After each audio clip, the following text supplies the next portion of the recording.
2026 సంవత్సర ఫలితాలు.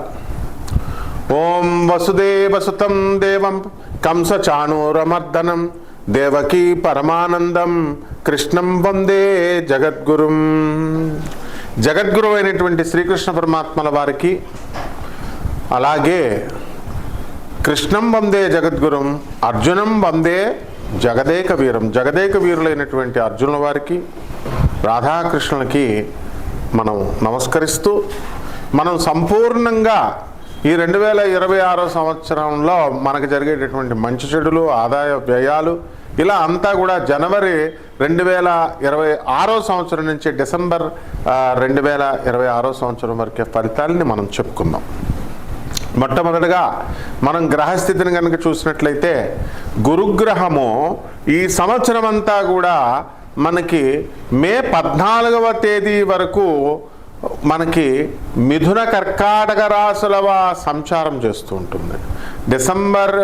అక్టోబర్ 18 నుంచి డిసెంబర్ 5వ తేదీ వరకు 2025 సంవత్సరంలో కర్కాటక రాశిలో సంచరించినటువంటి గురుడు ఆయన మళ్ళీ తిరిగి మిథున రాశిలోకి వెళ్ళిపోతాడు. మళ్ళీ మే 14, 2026 సంవత్సరం తర్వాత మిథున రాశిలో ఉన్నటువంటి గురుడు సంపూర్ణంగా మనకి కర్కాటక రాశిలోకి వచ్చేస్తాడు. ఇది మొట్టమొదట మార్పు. రెండవ మార్పు శనిగ్రహము. ఈ శనిగ్రహము వక్రించడాలు అవన్నీ కనుక మనం చూసుకున్నట్లయితే, మీనరాశిలో వక్రించినటువంటి శని 2026 సంవత్సరం పూర్తిగా వక్రత్యాగం చేసి మళ్ళీ రుజుప్రవర్తనలో సవ్య దశలో శనిగ్రహం మీనరాశిలో ఉంటాడు. ఇది రెండవ మార్పు. ఇక మూడవ మార్పు, కుంభరాశిలో ఉన్నటువంటి ఈ యొక్క రాహుగ్రహము మే 29వ తేదీన మనకేం జరుగుతుందండి, 2026 సంవత్సరంలో ఇది కుంభరాశి నుంచి మనకి మకర రాశి సంచారం చేయడం జరుగుతుంది. ఇది మూడవ మార్పు. నాలుగవ మార్పు, కేతుగ్రహం కూడా అదే సమయంలో మే నెలాఖరికల్లా 2026 సంవత్సరం నుంచి మనకి సింహరాశిలో ఉన్నటువంటిది కర్కాటక రాశిలోకి వస్తుంది. ఇది మేజర్ ప్లానెట్స్ చేసేటటువంటి మార్పులు. ఇక చిన్న గ్రహాల సంగతి మనకు తెలిసిందే. కాబట్టి వీటి ఆధారంగా నాసా రిపోర్ట్స్ని ఆధారం చేసుకొని మోడర్న్ సైన్స్ని, ఏన్షియంట్ ఆస్ట్రాలజీని రెండింటిని బ్లెండ్ చేస్తూ ప్రొఫెసర్ డాక్టర్ ముల్లపూడి సత్యనారాయణమూర్తిని నేను మీ అందరికీ కూడా మీకు నూతన సంవత్సరంగా 2026 సంవత్సరంలో జరిగేటటువంటి ఈ సంపూర్ణమైనటువంటి ఫలితాలని మేము నాన్ కమర్షియల్ ఆస్పెక్ట్తో, అంటే వ్యాపార దృక్పథంతో కాకుండా ప్రజాశ్రేయస్సు కోసం మీ అందరికీ కూడా చేయడం జరుగుతుంది. కాబట్టి మనందరం కూడా మనకి ఇప్పుడు భక్తి దేవాలయ గ్రూప్స్ ఇవన్నీ కూడా, మరి దాని ఎండి గారు అయినటువంటి మన సిఇఓ అయినటువంటి కీర్తనదేవరాయ గారు, అలాగే గాంధీ గారు, వీళ్ళందరూ కూడా మీ అందరికీ కూడా, ప్రజలందరికీ కూడా కమర్షియల్ వేతో కాకుండా నాన్ కమర్షియల్ వేతో అందరూ తెలుసుకోవాలనేటటువంటి సదుద్దేశంతో మేము చేసేటటువంటి ఈ ప్రయత్నంలో ఏమైనా లోపాలుంటే మమ్మల్ని సవరించమని, క్షమించమని, ప్రేమతో మమ్మల్ని ఆశీర్వదించమని, లైక్ చేయండి, సబ్స్క్రైబ్ చేయండి, షేర్ చేయండి. ఇప్పుడు ఈ 12 రాశుల వారికి, ద్వాదశ రాశుల వారికి కూడా ఏ విధంగా మనకి రాశి ఫలితాలు సంవత్సరం అంతా ఉంటాయో విడివిడిగా మనం చెప్దాం. కుంభరాశి, ఈ కుంభరాశి వారికి అత్యధికంగా ఏలినడిసని జరుగుతోంది. దీనివల్ల మనసంతా కూడా ప్రశాంతంగా ఉండడం లేదు. లేనిపోయిన నిందలన్నీ కూడా మీ మీదకి వచ్చేస్తున్నాయి. ఆదాయాలు బాగా పెరుగుతున్నాయి. లాస్ట్ ఇయర్తో పోల్చుకుంటే ఈ సంవత్సరం ఇంకా ఆదాయాలు బాగా పెరిగినాయి. గురుడు మే 14 వరకు కూడా మీరు అనుకున్న పనులన్నీ కూడా అనుకున్నట్లు సాధించుకుంటూ వెళ్ళిపోతారు. మీరు తర్వాత గురుగ్రహ యొక్క అనుగ్రహ ప్రభావం వలన మీరు టాప్ అయిపోతారనమాట. ఆ తర్వాత మళ్ళీ శత్రువుల యొక్క బాధ, ఆ శత్రు పీడ అనేటటువంటిది మీకు ఈ సంవత్సరంలో బ్రహ్మాండంగా జరుగుతుంది. కాబట్టి ఈ రాశి వారికి అందరికీ కూడా మీరు అనుకున్న పనులు అనుకున్నట్లు సాధించుకునేటటువంటి అవకాశాలు చాలా అధికంగా కనబడుతున్నాయి. కాబట్టి ఈ రాశి వారంతా కూడా మీరు ఏదో సాధించాలి అనేటటువంటి కసి మీలో పెరుగుతూ ఉంటుంది. భార్యాభర్తల మధ్య కొట్లాట్లు అవన్నీ కూడా అణిగిపోతాయి, అడ్డు ఉండవు.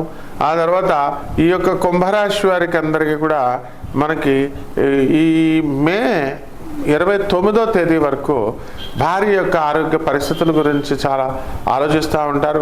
హాస్పిటల్ చుట్టూ తిప్పుతూ ఉంటారు. అవసరం ఉన్నా లేకపోయినా టెస్టులు చేస్తూ ఉంటారు. ఇక ఈ బాధ అనేటటువంటిది ఉండదన్నమాట.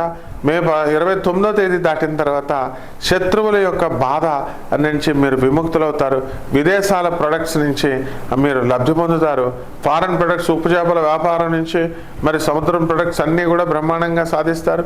షేర్స్, మార్కెటింగ్ ఇలాంటివన్నీ కూడా స్టాక్ ఎక్స్చేంజ్ మార్కెట్లన్నింటిలో కూడా విజయం సాధిస్తారు. కాబట్టి ఈ యొక్క రాశి వారంతా కూడా కుంభరాశి వారు మీకు అన్ని విధాలుగా అపజయాలు అనేటటువంటి వాటి నుంచి బయటికి దాటిపోతారు. వివాహాలు కానటువంటి వాళ్ళకి వివాహాలు అయిపోతాయి మే 14 లోపల. 2026 సంవత్సరంలో పిల్లలు లేనటువంటి వాళ్ళు కూడా పిల్లలు పుట్టేస్తారు. మీరు అనుకున్న పనులు అనుకున్నట్లు మీరు సాధించడానికి అవకాశాలు ఎక్కువగా కనబడుతున్నాయి. కాబట్టి సినిమా యాక్టర్లు కూడా మంచి రేణింపులోకి వస్తారు. రాజకీయ నాయకులు మంచి పోస్టులు మీకు రావడం జరుగుతాయి. ఇంకా బాగుండడం కోసం ఏం పరిహారాలు చేయాలో చూద్దాం. ఈ రాశి వారంతా కూడా మంచిగా కొన్ని పరిహారాలు చేసుకోవాలి. మొట్టమొదటిగా రావి చెట్టుని ఇంట్లో కుండీలో పెట్టుకోండి. రావి చెట్టుకు పూజ చేసుకోండి. అలాగే రావి చెట్టుకి శనివారం నాడు ఓం శనేశ్వరాయ నమః అంటూ ఒక శనివారం నాడు ముఖ్యంగా 108 సార్లు ప్రదక్షిణాలు చేసుకోండి. మిగతా రోజుల్లో ఒక 11 సార్లు కానీ 21 సార్లు కానీ మీరు జపాలు చేసుకోండి, ప్రదక్షిణాలు చేసుకోండి. ఆ తర్వాత ఈ రావి చెట్టు మీ కోరిక తీరిన తర్వాత ఏం చేయాలండి అని అంటే ఇది రోడ్డు మీద బయట పాతేయండి. అలా వదిలేయకుండా నీళ్లు వేసి దాన్ని పెంచండి. ఇది దినదిన ప్రవర్ధమానం అవుతూ ఉంటే మీ జాతకం బ్రహ్మాండంగా ముందుకు వెళ్తూ ఉంటుంది. ఇది మొదటి పాయింట్. రెండో పాయింట్ ఏంటంటే ఏలినాటి శని కొంతమందికి బాధ పెడుతుంది, కొంతమందికి అర్ధాష్టమ శని ఉంది, కొంతమందికి అర్ధాష్టమ శని ఉంది. కొన్ని గ్రహాలు మీ వ్యక్తిగత జాతకాలను చూసి చెప్పాలా. మరి వాటిల్లో మీకు ఇన్ జనరల్గా చెప్పేది ఏంటంటే మనకి శని జపం చేసుకోండి, శని స్తోత్రాలు చదవండి, శనికి కిలోంపావు నల్ల నువ్వులని నల్లని వస్త్రాలను ఇచ్చి పేద బ్రాహ్మణులకి శనివారం నాడు ఉదయం 8 గంటలకి దానం చేసుకోండి. అలాగే మూడో పాయింట్ ఏంటంటే దశమహావిద్యల్లో ఒకటైనటువంటి మహాకాళి అమ్మవారి యొక్క మంత్రానుష్ఠానం చేసుకోండి, మంత్ర జపం చేసుకోండి. మరి ధర్మంగా మీరు వెళ్ళినట్లయితే చక్కగా మీకు మంచి జరుగుతుంది. ఇక నాలుగో పాయింట్ ఏంటంటే అనాథలకి, సాధువులకి, తర్వాత వికలాంగులకి, పేదవారికి వాళ్ళని నిర్లక్ష్యం చేయకుండా వీళ్ళందరికీ కూడా మంచిగా చేసుకుంటే బ్రహ్మాండంగా ఉంటుంది. ఇక దక్షిణముఖంగా రాగి చెమ్మును తీసుకొని దాని నిండా నీళ్లు పెట్టుకొని దక్షిణముఖంగా తల పెట్టుకొని పడుకుంటూ ఆ దక్షిణ దిక్కులో ఈ రావి జమ్ము నీళ్ళని పెట్టుకోండి.